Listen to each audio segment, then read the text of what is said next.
You people don't belong in a store like this. Diane Fletcher's hand cracked across Keisha Washington's face before the words fully registered. The sharp sound echoed through the marble-walled boutique like a gunshot. Shopping receipts scattered from Keisha's grip, floating to the floor in slow motion. The boutique froze. Conversations died mid-sentence. A teenager near the jewelry display gasped, her phone already recording. "Now pick them up," Diane hissed, her wedding ring glinting under the crystal chandeliers. Keisha's cheek burned red, but she didn't flinch, didn't cry, didn't even touch her face. Her designer briefcase remained steady in her other hand, its subtle corporate logo catching the light. She made no move toward the scattered papers. Instead, she looked directly into Diane's triumphant eyes with terrifying calm. "Have you ever been publicly humiliated, only to discover you held all the power the entire time?" The store's PA system crackled to life. "Attention customers, Bellacourt Boutique closes in 45 minutes. Thank you for shopping with us today." Diane Fletcher straightened her blazer, satisfaction gleaming in her eyes as she watched Keisha Washington's motionless form. The red handprint on Keisha's dark cheek seemed to validate every prejudiced assumption Diane had ever harbored. "Well?" Diane's voice carried across the boutique. "Are you going to stand there all day, or are you going to clean up your mess?" Maya Monroe, 19 and a sophomore at the local university, had been browsing earrings when the slap happened. Her phone was already recording, Instagram Live activated with shaking fingers. The viewer count climbed 47, 89, 156 people watching in real time. "Oh my God," Maya whispered into her phone. "You guys are not going to believe what just happened at this fancy boutique. This manager just slapped a customer." The comments began flooding in. "Call the police! Is this really happening? What store is this? Someone record this!" Diane noticed Maya's phone and marched over, her heels clicking aggressively against the marble. "Put that away, we don't allow filming here." "It's a public space," Maya replied, her voice stronger than she felt. "And I'm pretty sure assault is illegal." "Assault?" Diane laughed, the sound sharp and bitter. "That woman was probably trying to steal something. I was protecting my merchandise." Keisha finally moved, bending gracefully to collect the scattered receipts. As she knelt, a first-class boarding pass slipped from her purse, Phoenix to London, tomorrow morning. The ticket landed face up, displaying executive platinum status in gold lettering. Nobody noticed, except the security camera recording silently overhead. When Keisha rose, she folded the receipts with deliberate care. Her movements were controlled, almost meditative. A silver phone buzzed insistently in her briefcase. 3 missed calls from board meeting reminder. Diane's assistant manager, Jake Morrison, emerged from the stockroom carrying inventory clipboards. At 28, Jake had worked retail for 6 years and knew better than to challenge his boss. He assessed the situation with practiced indifference. "Everything okay out here, Diane?" "Just dealing with some people who don't understand boundaries," Diane replied, never taking her eyes off Keisha. "You know how they are." Jake nodded, though something in his stomach twisted. The phrase, "you know how they are," had always made him uncomfortable. But challenging Diane meant risking his promotion to assistant district manager next month. Maya's live stream continued gaining viewers. The count reached 312, then 450. Comments streamed faster than she could read them. "Someone finds out what store this is. This is disgusting. Why isn't anyone helping her? Hashtag boutique discrimination." An elderly white woman named Patricia, 73 and a regular customer, pretended to examine silk scarves while watching the drama unfold. She'd witnessed similar incidents before. The subtle ways staff followed certain customers, the extra scrutiny at checkout, the assumptions made about credit cards and spending limits. She'd never spoken up before. Today felt different. The slap had crossed a line even her privileged comfort couldn't ignore. But Patricia remained silent, adjusting her pearls nervously. Diane grew bolder, emboldened by the lack of intervention. You know, I've been managing this store for 8 years. I can spot troublemakers from a mile away. She gestured toward Keisha. Designer knockoffs, expensive-looking purses probably bought at some discount outlet. You people always try to look like you belong. You people. The phrase hung in the air like poison gas. Keisha's phone buzzed again. This time, she glanced at the screen. Multiple notifications flashed. Emergency board call, 15 minutes. Phoenix acquisition review. Legal department urgent. She declined all the calls with steady fingers. Ma'am, Keisha spoke for the first time since the slap, her voice calm as still water. I'd like to try on that navy dress in the window. Size 8. Diane's eyebrows shot up. That dress costs $800. I understand. Do you have a credit card that won't be declined? Maya zoomed in with her phone, capturing every micro-expression. Her viewer count had reached 627 people. The hashtag boutique discrimination was gaining traction, shared by viewers to their own social media accounts. Keisha reached into her purse and withdrew a platinum credit card. Not just any platinum card, a corporate American Express with Washington Keisha VP Operations embossed in raised letters. But she held it at an angle where only Jake could see the text clearly. His eyes widened slightly, but he said nothing. Store policy requires ID with credit cards over $500, Diane announced, making up the rule on the spot. Of course. Keisha produced her driver's license without hesitation. Jake glanced at the ID and credit card combination. His face went pale. He knew that corporate logo. Everyone in retail knew Megacorp Industries, but the connection hadn't clicked yet. 37 minutes until closing, the PA system announced. Diane snatched the items from Jake's hands before he could process what he'd seen. She barely glanced at them, too focused on her power play to pay attention to details. Fine, but I'm watching you every second. One suspicious move and security gets called. Diane pointed toward the dressing rooms. And leave your purse out here. I'd prefer to keep my belongings with me, Keisha replied. Store policy, Diane lied again. Keisha set her briefcase beside the counter, positioning it carefully so the corporate logo faced outward. The golden emblem caught the boutique's lighting perfectly, visible to anyone who bothered to look closely. But Diane was too busy savoring her perceived victory to notice she was staring at the symbol of her own corporate parent company. Maya continued streaming, her audience now approaching 800 viewers. The comments had evolved from shock to anger to calls for action. Someone had identified the boutique's location. Others were sharing screenshots and tagging local news stations. The storm was building, but Diane Fletcher remained blissfully unaware that she was standing in its eye. 25 minutes until closing, the announcement echoed through Bellecourt Boutique. Maya's live stream had exploded. The viewer count climbed past 200 as people shared the feed across platforms. Comments flooded the screen faster than she could track. Someone called corporate. This is 2025, not 1925. Get her name and badge number. Where's security? As if summoned by the digital outcry, 2 security guards approached the boutique. Marcus Thompson, a 42-year-old black man with 15 years of mall security experience, and his partner, Danny Rodriguez, 26 and relatively new to the job. Marcus had been monitoring the situation from the mall's security office after receiving reports of disturbance at Bellecourt. The mall's CCTV system had captured everything: the slap, the verbal abuse, the growing crowd of phone-wielding witnesses. What's the situation here? Marcus asked Diane, his voice professionally neutral despite the knot forming in his stomach.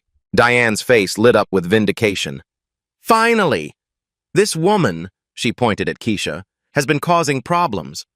I suspect she's planning to steal merchandise. Based on what evidence? Marcus asked carefully. She fits the profile, Diane replied without hesitation. You know what I mean. Marcus knew exactly what she meant. The same profile that got him followed in stores when he wasn't wearing his uniform. His jaw tightened imperceptibly. Danny, eager to prove himself, stepped forward. Ma'am, we're going to need you to empty your purse and bags for inspection. That's not legal without probable cause, Maya called out, still streaming. Her audience had reached 1,800 viewers. Someone in the comments had identified the mall location and was posting the corporate phone numbers for both the boutique and mall management. Who asked you? Diane snapped at Maya. Security, I want her removed for unauthorized filming. Actually, Marcus said slowly, filming in public areas of the mall is permitted under our policy. Diane's face flushed red. This wasn't going according to plan. Keisha emerged from the dressing room wearing the navy dress. It fit perfectly, transforming her from victim to vision. The $800 price tag dangled from her wrist like an expensive bracelet. I'll take it, she said simply.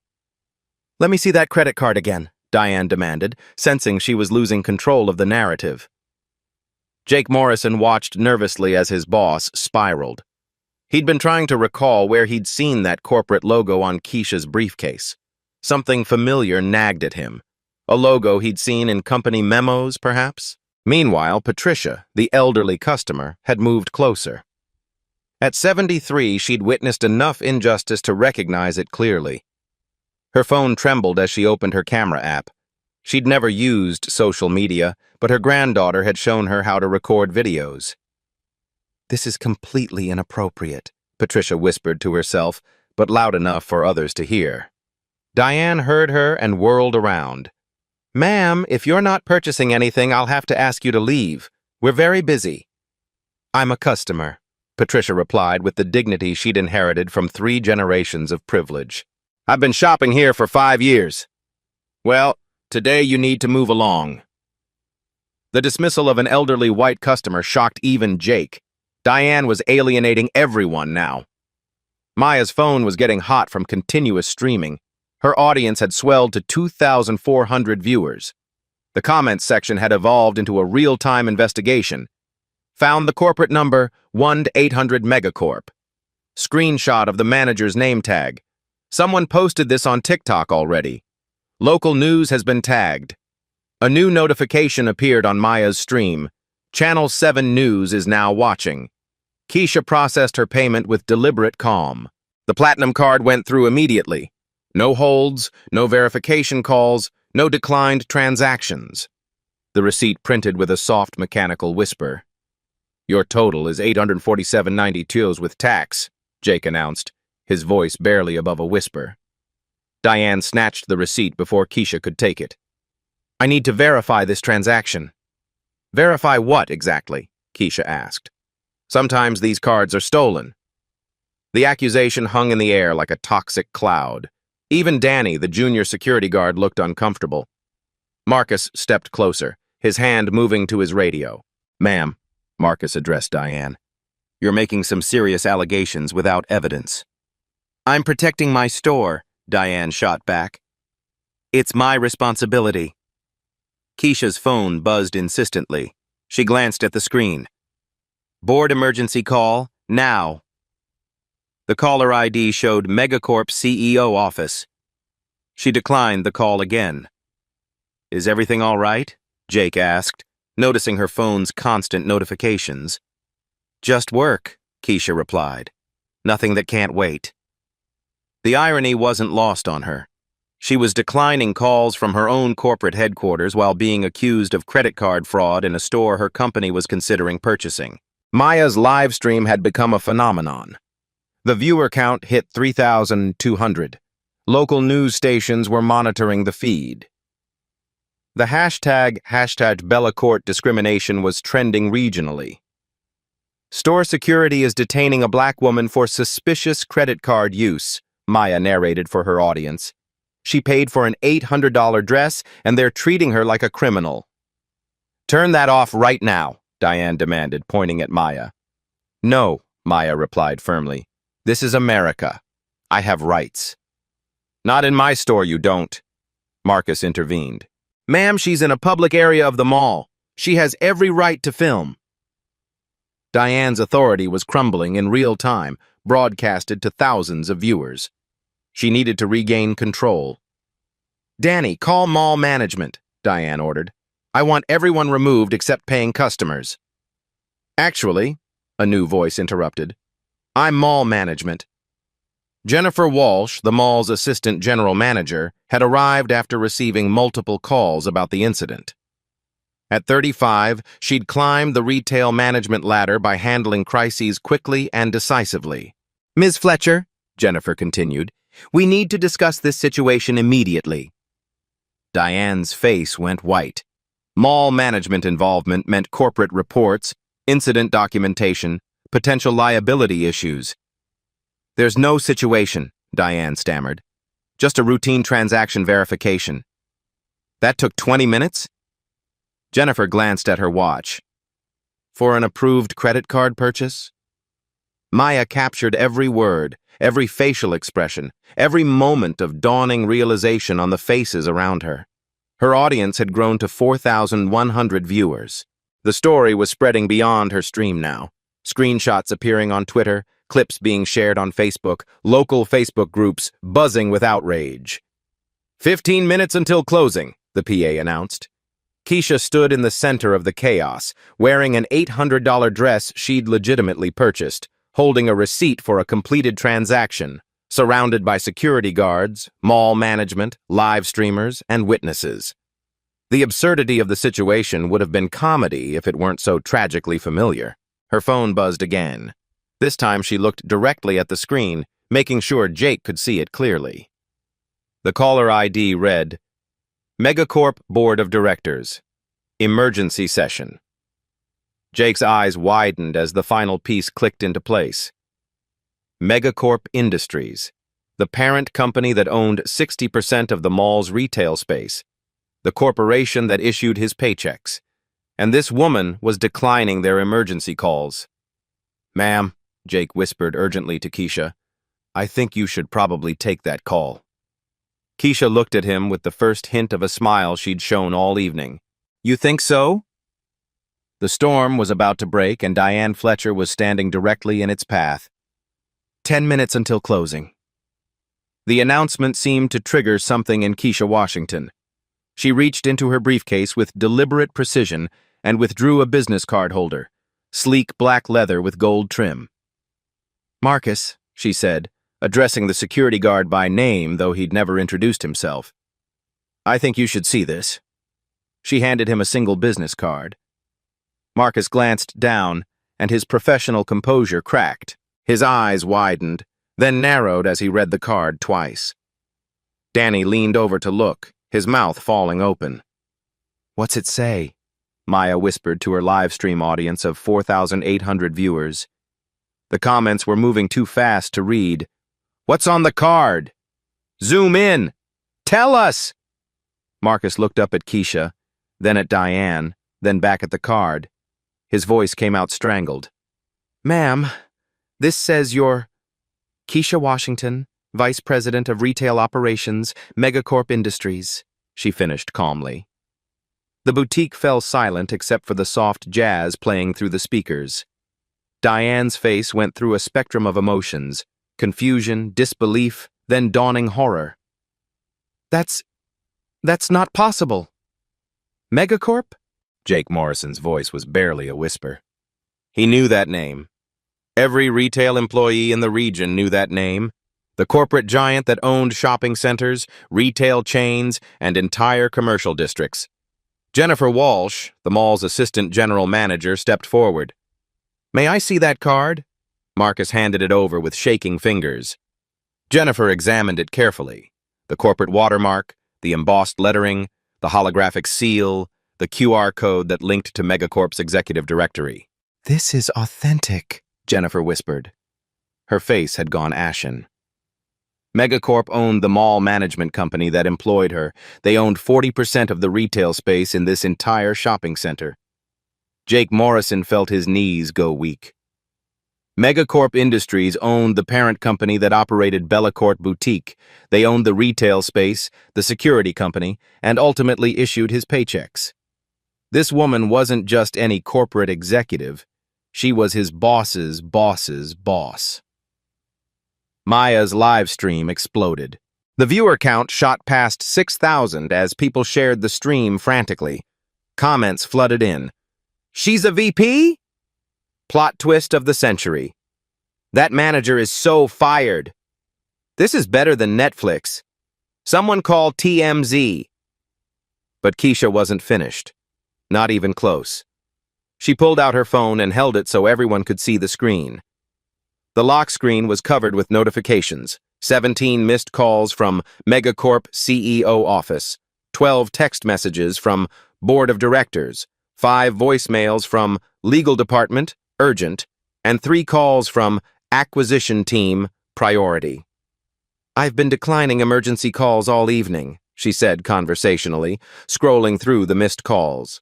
"Calls about our acquisition of Bellacorp's parent company, the deal I've been personally overseeing for 6 months. Diane's face had gone completely white. "Acquisition?" "We're purchasing the entire chain. $89 million. I was here tonight conducting final due diligence before tomorrow's board vote." Keisha's voice remained eerily calm. "Evaluating store operations, customer service standards, management practices, employee behavior." The words hit Diane like physical blows. Jake grabbed the counter for support, his promotion dreams evaporating in real time. "You see," Keisha continued, "Megacorp takes corporate culture very seriously. We've learned that toxic management creates legal liabilities, hurts brand reputation, and ultimately impacts shareholder value." Patricia, the elderly customer, had been recording everything on her phone since the business card was revealed. Her granddaughter had taught her well. She was capturing it all in HD, her hands steadier than people half her age. "This was a test?" Diane's voice came out as a croak. "No," Keisha replied, her tone growing colder. "This was me trying to buy a dress for my daughter's graduation tomorrow. The test was how you treated a black woman in your store when you thought she had no power. You failed spectacularly." Maya's audience had swelled to 8,500 viewers. News outlets were now monitoring the stream. Local TV stations had received tips. The story was breaking in real time across social media platforms. "Channel 7 News is requesting permission to record," Maya announced to her audience, reading her phone notifications. "Fox 5 wants an interview. This is insane." Jennifer Walsh was already on her radio, speaking in urgent, hushed tones to mall security headquarters. Corporate crisis protocols were being activated across multiple companies simultaneously. Marcus stepped back, creating physical distance between himself and the unfolding disaster. In 15 years of security work, he'd never seen anything like this. He'd witnessed shoplifting arrests, minor disputes, even medical emergencies. But watching a corporate executive get racially profiled while conducting a secret business acquisition? This was unprecedented. Danny, the younger security guard, looked completely lost. His training had never covered anything remotely similar to this situation. Keisha touched her phone screen. "I should probably take one of these calls now." She pressed the callback button for Megacorp CEO office. The phone rang twice before a harried voice answered. "Keisha, thank God, we've been trying to reach you for an hour. The board is in an emergency session. Legal is going crazy. What's happening down there?" Everyone in the boutique could hear both sides of the conversation. Keisha had deliberately activated speakerphone. "Robert?" "Yes, it's Keisha. I'm still at the Bellacorp location conducting the final assessment. No, we have a significant problem." "How significant?" Robert Monroe's voice was tight with corporate anxiety. "The acquisition is compromised.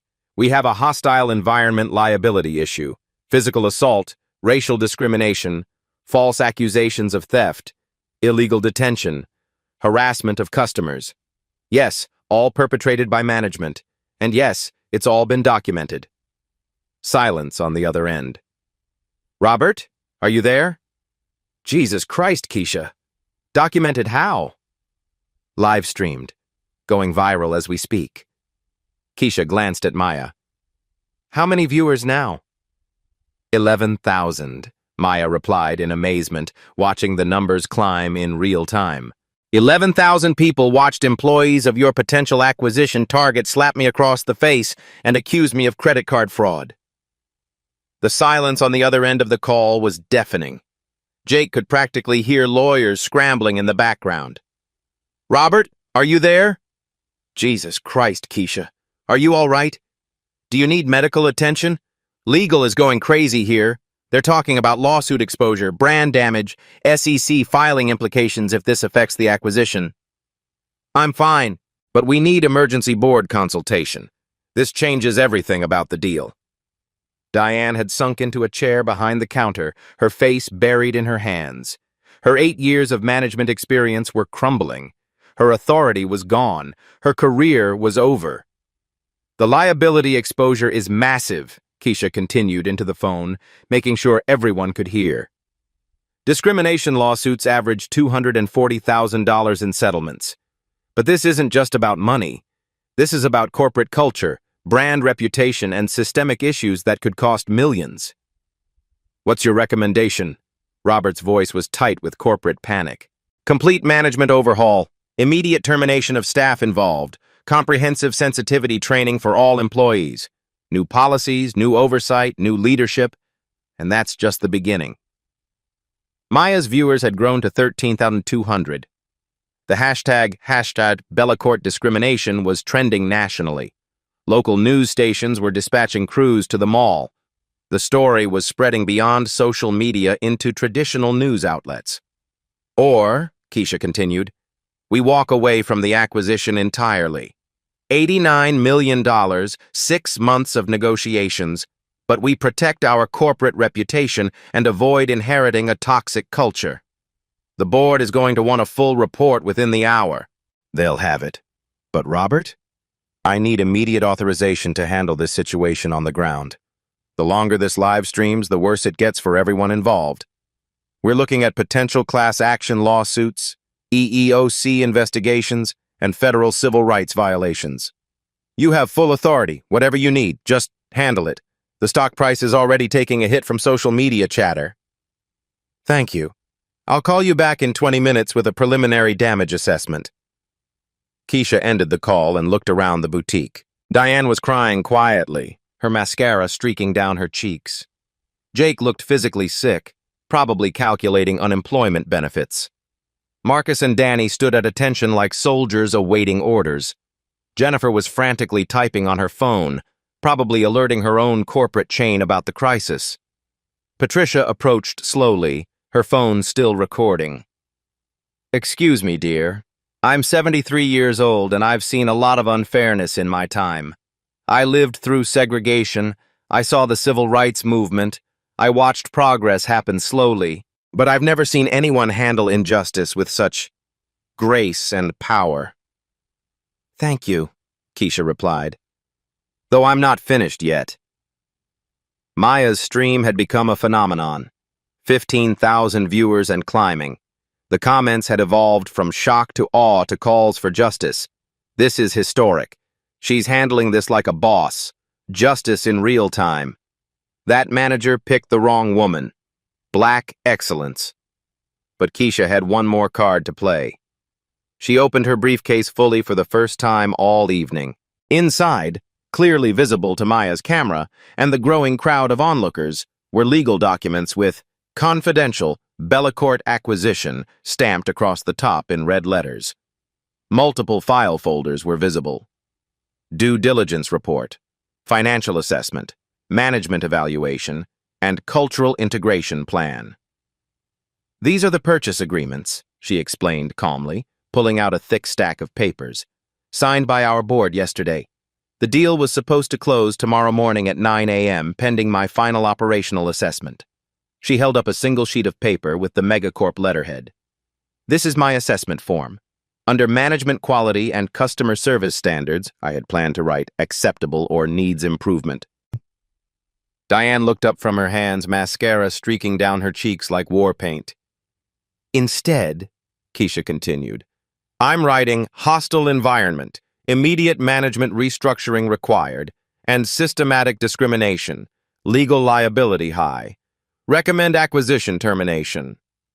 The boutique was dead silent except for the continuous ding of notifications from Maya's phone as viewers shared the stream across every social media platform imaginable. "Store closing in 5 minutes," the PA announced, oblivious to the corporate earthquake happening in real time. Keisha tucked the documents back into her briefcase and straightened her $800 dress, the dress she'd bought with her own money while being accused of credit card fraud. "Now," she said, looking directly at Diane, "we are going to discuss what happens next." The twist was complete. The victim had become the judge, and 17,000 people were watching justice unfold live. 5 minutes until closing. All customers, please finalize your purchases. The PA announcement felt surreal against the corporate crisis unfolding in real time. Maya's live stream had reached 19,000 viewers. The hashtag Bellacourt discrimination was trending in 12 states. Local news vans were arriving in the parking lot. Keisha Washington stood in the center of the boutique like the eye of a hurricane, surrounded by the chaos she'd unleashed with a single business card. "Diane Fletcher," she said, her voice carrying the weight of corporate authority for the first time all evening. "Store manager for 8 years. Salary, $42,000 annually plus commission. Last performance review. Satisfactory with noted areas for improvement in cultural sensitivity." Diane's head snapped up. "How do you know my salary?" "Because I signed the budget approvals for all regional management compensation." Keisha pulled out her phone and opened a corporate app. "I also have access to your employment file, disciplinary records, and customer complaint history." Jake Morrison watched in horror as Keisha's fingers moved across her phone screen. "3 formal complaints filed against you in the past 2 years, Keisha continued, reading from her phone. "All involving allegations of racial profiling. HR dismissed them as unsubstantiated because there were no witnesses willing to come forward." Maya zoomed in on Keisha's phone screen, though the text was too small for her viewers to read clearly. The comments exploded. "She has access to everything. This woman is unstoppable. Corporate receipts in real time." "Tonight," Keisha said, looking directly into Maya's camera, "we have 20,000 witnesses." Marcus Thompson, the security guard, had been quietly observing the corporate meltdown. As a black man who'd worked security for 15 years, he'd seen discrimination from both sides. He'd been the target, and unfortunately, sometimes he'd been forced to participate when pressure came from above.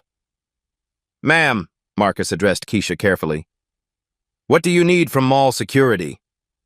"Document everything. Your incident report will be evidence of potential federal civil rights violations. The DOJ takes retail discrimination very seriously, especially when it's captured on video and live-streamed." Jennifer Walsh, the mall assistant general manager, was on her 3rd emergency phone call. The mall's corporate headquarters was in full crisis mode. Their biggest tenant was imploding in real time, streamed live to thousands of people. "Jennifer," Keisha called out, "I need you to contact Robert Morrison from Bellacourt Corporate immediately. Tell him Keisha Washington from Megacorp is requesting emergency management consultation." "Robert Morrison?" Jake's voice cracked. That's the regional vice president, my boss's boss." "Yes. And in about 10 minutes, he's going to receive a very interesting phone call about tonight's events." Keisha's phone buzzed with an incoming call. "Megacorp Legal Department, emergency." She answered immediately, keeping the conversation on speaker. "Keisha, this is Amanda Monroe from Legal. We've been monitoring the social media situation. The video has been shared over 50,000 times in the past hour." "Amanda, perfect timing. I need immediate legal guidance on several issues: assault and battery, false imprisonment, racial discrimination under federal civil rights law, and potential class action exposure." "We're already assembling a litigation team. But Keisha, this could affect the Bellacourt acquisition. The board is asking if we should invoke the moral turpitude clause in the purchase agreement." Diane's face went white. "Moral turpitude clause?" Keisha looked at her with cold professionalism. "Standard language in acquisition contracts. If the target company engages in behavior that damages corporate reputation or exposes us to legal liability, We can terminate the purchase agreement immediately. That's $89 million, Jake whispered. Exactly. And right now, this store's behavior is jeopardizing the entire deal. Amanda's voice continued through the speaker.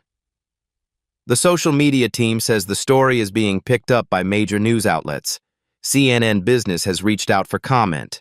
The NAACP issued a statement calling for investigation. Maya's viewer count hit 22,000. She was struggling to read comments fast enough.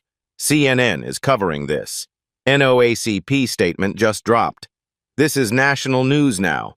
Justice in real time. Patricia, the elderly customer, had been recording everything on her own phone. She approached Keisha with remarkable composure for someone her age witnessing such drama. Dear, I've called my granddaughter. She works for Channel 7 News. They're sending a crew and they want to interview you. Thank you, Patricia. That's very helpful. I also want you to know, Patricia continued, her voice shaking slightly. I've been shopping here for 5 years. I've seen how they treat customers who look like you versus customers who look like me. I should have spoken up before. I'm ashamed that it took this to make me find my voice. The confession hung in the air like a truth bomb. Even Maya's viewers fell silent for a moment before the comments resumed. White ally stepping up. Better late than never. This is how change happens. Keisha's phone rang again. This time, the caller ID read, Robert Morrison, Bellecourt Regional VP. That was fast, Keisha murmured, then answered. Mr. Morrison. Ms. Washington, I just received a very disturbing call from mall management. I'm driving to your location immediately. How far away are you? 15 minutes. I need to understand what happened before this becomes a bigger crisis. Mr. Morrison, it's already a bigger crisis. Your store manager physically assaulted me, accused me of credit card fraud, and attempted to have me arrested for shopping while black. It's been live-streamed to 22,000 people and counting. Silence on the other end. Furthermore, Keisha continued, this occurred while I was conducting final due diligence for Megacorp's acquisition of your company. I now have serious concerns about your corporate culture and management practices. Jesus Christ. Diane Fletcher? Yes. I've been dealing with complaints about her for 2 years. Legal said we needed stronger evidence before we could take action. Well, now you have it. In 4K resolution, live streamed to the world. Jake Morrison had gone completely pale. His boss's boss had just admitted there were prior complaints about Diane. His promotion dreams weren't just dead. His current job was probably over too. Ms. Washington, Robert Morrison's voice was tight with corporate panic. What can we do to remedy this situation? Immediate termination of all involved management, public apology, complete policy overhaul, mandatory sensitivity training for all staff, and a thorough review of your hiring and promotion practices. Done. Whatever you need. And Mr. Morrison, this conversation is also being live-streamed to 23,000 people. They're hearing your promises in real time. Maya's comments exploded. He said yes to everything. Accountability in real time. This is how you handle corporate discrimination. The store is now closed, the PA announced. Please exit through the main entrance. But nobody moved. The boutique had become ground zero for a corporate reckoning that was being broadcast live to the world. Keisha opened her briefcase again and pulled out a tablet.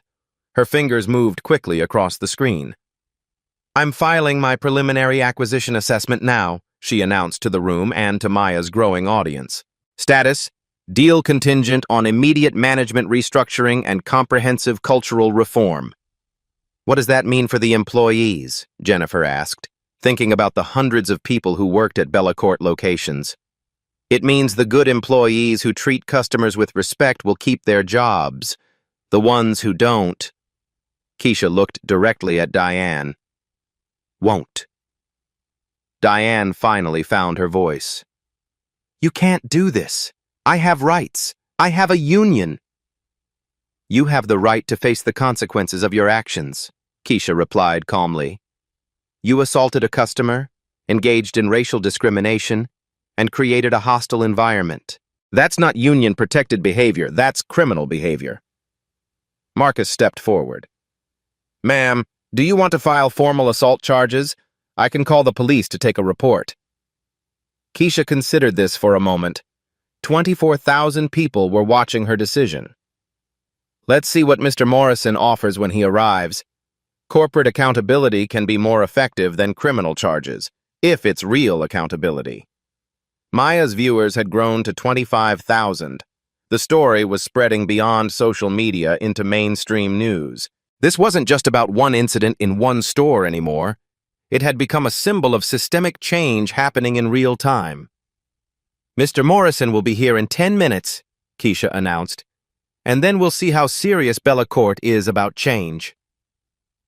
The corporate showdown was about to reach its climax, witnessed by thousands of people who were documenting every moment of what real accountability looked like. Robert Morrison arrived exactly 14 minutes later, his face flushed from sprinting through the mall corridors. The Bellacourt regional vice president was a man accustomed to managing crises, but nothing had prepared him for walking into a live-streamed corporate meltdown. Maya's camera captured his arrival perfectly. 27,000 viewers watched him enter the boutique, his eyes immediately finding Keisha Washington in her $800 navy dress. Ms. Washington, he said, slightly out of breath. I cannot begin to apologize for what happened here tonight. Mr. Morrison, Keisha replied with professional calm, your apology isn't enough. We need immediate action. Without hesitation, Robert turned to Diane Fletcher, who was still seated behind the counter, mascara streaked and defeated. Diane Fletcher, you are terminated effective immediately. Security will escort you from the premises. Your final paycheck will include 2 weeks severance as required by law, but your employment with Bellacourt is over. Diane's mouth opened, but no words came out. Jake Morrison, Robert continued, you are suspended pending full investigation. You'll receive a call from HR tomorrow morning. The live stream comments exploded. Fired on the spot. Justice served. This is what accountability looks like. Real consequences in real time. Marcus Thompson stepped forward. Sir, I'll need to escort the terminated employee from the mall premises. Of course. Robert pulled out his phone and made a quick call. This is Morrison. I need immediate HR documentation for termination of employee 47291. Cause, assault, discrimination, violation of corporate conduct policies. Yes, effective immediately. Maya captured every word, every expression, every moment of corporate justice happening live. Patricia approached Robert with her phone still recording. Young man, I've been a customer here for 5 years. I want you to know this isn't the first time I've witnessed inappropriate behavior toward black customers, but it's the first time I've seen real consequences. Ma'am, if you're willing, I'd like HR to interview you about what you've observed. We're conducting a full investigation into all management practices at this location. I'll be happy to help. Keisha opened her tablet again. Mr. Morrison, I'm updating my acquisition assessment in real time. Your response tonight shows promise, but we need concrete systemic changes. What specifically do you need? First, mandatory unconscious bias training for all employees. Not a 1-hour online module, comprehensive in-person training with quarterly refreshers. Done. Second, a new customer feedback system with direct reporting to corporations. Anonymous complaints, tracked and investigated within 72 hours. Agreed. Third, diverse hiring requirements for all management positions. Your leadership team needs to reflect your customer base. I'll work with HR on implementation immediately. Maya's audience had reached 29,000 viewers. The comments were a mix of celebration and calls for continued accountability. Don't let them backslide. This needs to happen everywhere. Real change happening live. Document everything. Jennifer Walsh, the mall manager, stepped forward. Ms. Washington, I want to assure you that mall management will be implementing similar policies. We cannot allow discrimination in any of our retail spaces. I appreciate that, Jennifer. Megacorp takes the business climate of our properties very seriously. Robert Morrison pulled out his company tablet. Ms. Washington, I'm issuing a formal corporate statement right now. It will be posted on our website, social media, and sent to all employees within the hour. He began typing rapidly, then turned the tablet toward Maya's camera so the live stream could see. Bellacourt Corporate Statement. Tonight, unacceptable discrimination occurred at our Westfield location. The manager responsible has been terminated immediately. We are implementing comprehensive reforms, including mandatory sensitivity training, diverse hiring requirements, and enhanced customer feedback systems. Discrimination has no place in our stores or our society. We commit to being part of the solution. The live stream exploded with reactions. Public accountability. Screenshot this statement. This is how corporations should respond. Don't just post it, follow through. Keisha reviewed the statement, then nodded. That's a good start. But Mr. Morrison, the real test isn't what you post tonight. It's what happens in 6 months, 12 months, when the cameras are gone and the social media attention has moved on. I understand. And Ms. Washington, I hope you'll consider allowing Megacorp to monitor our progress. We want to earn back the trust we lost tonight. We'll be watching, Keisha said simply. Marcus had quietly escorted Diane from the boutique. She left without saying another word, her 8-year career ending in disgrace and viral infamy. Jake Morrison gathered his belongings, his face ashen. His promotion dreams had become unemployment reality in the span of 2 hours. Patricia approached Keisha one final time. Dear, what you did tonight, standing your ground, demanding justice, creating change, that's courage. My granddaughter is going to write about this story, and I'm going to make sure she gets it right. Thank you, Patricia. Your voice matters too. Allies speaking up makes all the difference. Robert Morrison concluded his evening of crisis management. Ms. Washington, the Bellacourt chain will be a better company because of what happened here tonight. I hope the Megacorp acquisition can proceed with your confidence in our commitment to change. We'll see, Keisha replied. Change is measured in actions, not words. Maya announced to her audience, 31,000 viewers witnessed real accountability tonight. This is what justice looks like when it's demanded, documented, and delivered. The boutique began to empty, but the impact of the evening would ripple through corporate policies, employee training programs, and customer service standards for years to come.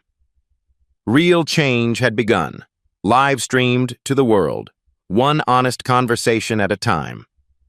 3 months later, the Bellacourt acquisition closed successfully. The $89 million deal proceeded with new leadership, comprehensive cultural reforms, and Keisha Washington's full endorsement. Maya Monroe's live stream from that night reached over 2.8 million views across all platforms. She parlayed the viral moment into a journalism scholarship and now covers social justice stories for her university's award-winning news program. She learned that one person with a camera and courage can document history in real time. Patricia Williams became an unlikely activist at 73. Her granddaughter's news report won a regional journalism award. Patricia now volunteers with the NAACP, sharing her story about finding her voice later in life. She proved that allyship has no expiration date. Robert Morrison implemented every promised reform. Unconscious bias training became mandatory across all 847 Bellacourt locations. The customer feedback system resulted in 3 additional management terminations and dozens of policy improvements. Anonymous complaints dropped 60% as trust in the system grew. Marcus Thompson, the security guard, was promoted to head of mall security training. He now teaches de-escalation techniques and cultural sensitivity to security teams across the region. His experience witnessing justice unfold showed him that speaking up creates change. Diane Fletcher struggled to find employment in retail management. Her viral infamy followed her across social media searches. She eventually moved to another state and took a job in warehouse logistics, far from customer interaction. Her story became a cautionary tale about the permanent consequences of discrimination in the digital age. Jake Morrison used his suspension period for reflection. He completed voluntary sensitivity training and now manages a small bookstore that emphasizes community inclusion.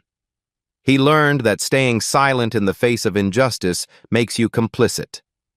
The hashtag Bellecourt discrimination hashtag evolved into #retail accountability, inspiring similar confrontations of discrimination across the country. Dozens of other incidents were documented, shared, and addressed because people found their voices. Keisha Washington was promoted to Senior Vice President of Corporate Culture at Megacorp. She now oversees diversity, equity, and inclusion initiatives across all company holdings. Her daughter wore the navy dress to her graduation ceremony, calling it the dress that changed retail. These real-life stories prove that quiet power often transforms systems more effectively than loud anger. When we document injustice, we create accountability. When we demand change, we get results. The touching stories from that night remind us that everyday courage can create extraordinary change. Black stories matter. Black voices uncut create impact that ripples far beyond viral moments. Life stories like Keisha's show us that preparation meets opportunity in unexpected ways. Her education, professional position, and calm strategic thinking turned a moment of humiliation into systemic transformation. But most importantly, this story proves that justice doesn't always require lawyers, lawsuits, or legislation. Sometimes it just requires someone brave enough to document truth, someone powerful enough to demand change, and someone wise enough to choose reform over revenge. Real power isn't about getting even. It's about making sure the next person doesn't face what you faced. Have you witnessed discrimination in retail spaces? Share your experience in the comments below. Your voice creates change. Your story matters. Your courage inspires others. Hit subscribe to Black Voices Uncut for more stories where quiet strength transforms unjust systems. Ring the notification bell because every documented injustice becomes accountability. Every shared story builds community. Every view demands change. When we speak truth to power, power listens. When we demand justice, justice responds. When we create change together, the world becomes better for everyone.